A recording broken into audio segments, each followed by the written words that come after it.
So the first thing we're going to cover are the IRR sources. And I recently wrote a blog post on this. And the big picture point I was trying to convey is that, if you're looking at two deals, deal one has a 15% IRR and deal two has a 15% IRR.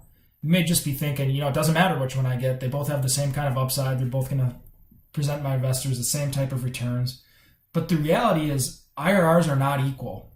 There's actually in a leveraged deal 5 different components that are contributing to that overall internal rate of return. So as you can see here on the worksheet, there's 5 different columns. There's the present value of investment recovery. There's the present value of cash flow year one. There's the present value of cash flow growth, the present value of appreciation, and then the present value of principal paydown. All 5 of these factors are contributing to what would be a 13.75% IRR over a 7-year hold. So let's just walk through each column and I'll explain to you what it means. So the present value of investment recovery is simply, can you get your initial investment back when you go to sell this deal one day? So by definition, the initial investment recovery is simply just the price of the property minus the financing. So in this case, that was $800,000. And then what this mini analysis does here is it discounts this $800,000 that you'd be getting back in year 7, and it's discounting it at the IRR. And in today's term, that would equal $324,576. And then we move over to cash flow year 1. So cash flow is defined as your NOI minus any capital expenditures that you're paying with your cash flow minus debt service. So in year 1, there's positive cash flow of $49,000. The model will hold that steady for all 7 years. If we then, again, discount all of those cash flows at the IRR, the present value of that today is $212,384. And then the cash flow growth. How much is this cash flow increasing by each year? So year 1, it's going to be 0, right? Because you're literally taking $49,155 minus $49,155. And then the calculation for year 2 is the total year 2 cash flow minus $49,155. And you can see as the years go on, it's increasing. It dips a little bit in year 3, right? Because with this loan, there were 2 years of interest only. So once the principal payments kick in, you're going to see a brief dip. All the renovations will be phased in by year 4, and the cash flow increases fairly significant every year.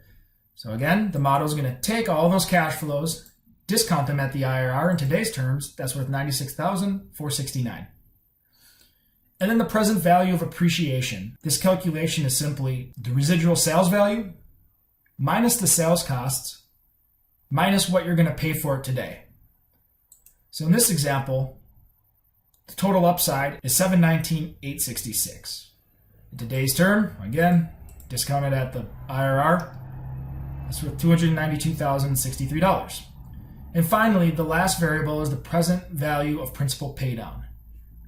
The cash flow from the deal will be paying your debt service. And as you pay the principal balance down, there's less loan you need to pay off when you go sell it one day. The loan balance will decrease by $226,15, which in today's terms is $89,508. Now, if you notice, the present value of all 5 of these sources equals the initial equity put into the deal.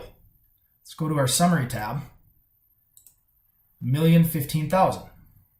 Go back to IRR sources. And then what we need to do is we need to look at the allocation of each one of those sources and what their contribution is to the aggregate IRR. So for the present value of the initial investment recovery, it's taking the present value of getting that initial equity back and dividing it by the total equity put into the deal. So this is contributing to 32% of the IRR. The present value of cash flow 1, 21%. Cash flow growth, just shy of 10%. Appreciation is 29%. And then the present value of principal paydown is 9%. Typically, it's the present value of investment recovery and the present value of cash flow 1. Those should be the most for sure things that you can count on, right? Because you wouldn't invest in a deal if you couldn't get your initial investment back, right? And your underwriting year 1 should be reasonable and accurate. It may be hard to predict what's going to be happening in year 2, and year 5, and year 7, but year 1, you should have a pretty good idea on what the operating upside is. But this is kind of paradoxical in nature, because if you miss these two assumptions, for example, maybe you're too bullish on your year one assumptions, or you just invest in a bad deal and you're not able to get your capital out of it when it comes time to sell, the deal will be a lemon. These two sources will always typically be the largest allocation of total IRR, but just be aware that if you miss those two, your deal will not be a good one. So because this is a value add deal, we get a decent amount of cash flow growth. I would maybe like to see a little more of that. The simplest solution to make a deal healthier is to reduce the price, right? Because if you reduce the price, your loan's going to be less, so your cash flow year one will be more, your cash flow growth will be more, and then there's more upside for appreciation as well. Appreciation's high.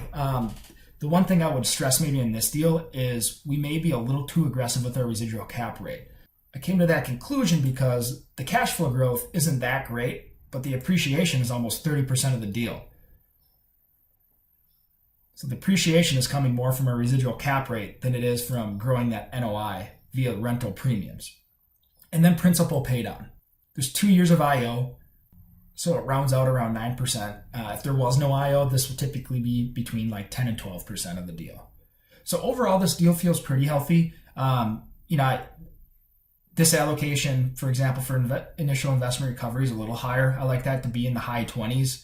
And to be clear, this is something that just looking at this one time, it's not going to make a lot of sense. What I do with this data is I copy and paste it, and I'll save it. I'll save it in a separate worksheet and look at it for every deal. I had done this for 4 years when I was working on the brokerage team, and I started to gain some familiarity and really building a risk profile for value add deals or new construction deals. And I could see which deals were more risky by what these allocations were. So if you're going to be using this feature, while it's cool to look at in this state, make sure you're saving the data and comparing the different deals. Then, of course, like with a lot of stuff in my analysis, you can toggle how many years the hold is, and then see how that affects the pie chart and the different allocations. So another thing I want to point out, the longer you're willing to hold a deal, the more these allocations usually smooth out. With any investment, time is your ally. So, if you're just looking at a 5-year hold, so much of that allocation is coming from just getting your initial investment back and then the appreciation, right? Because you're just renovating, you're expecting the next buyer to give you credit for that increased NOI from the rental premiums and pay a significant price above where you paid for it. Again, time's your ally. The longer you hold it,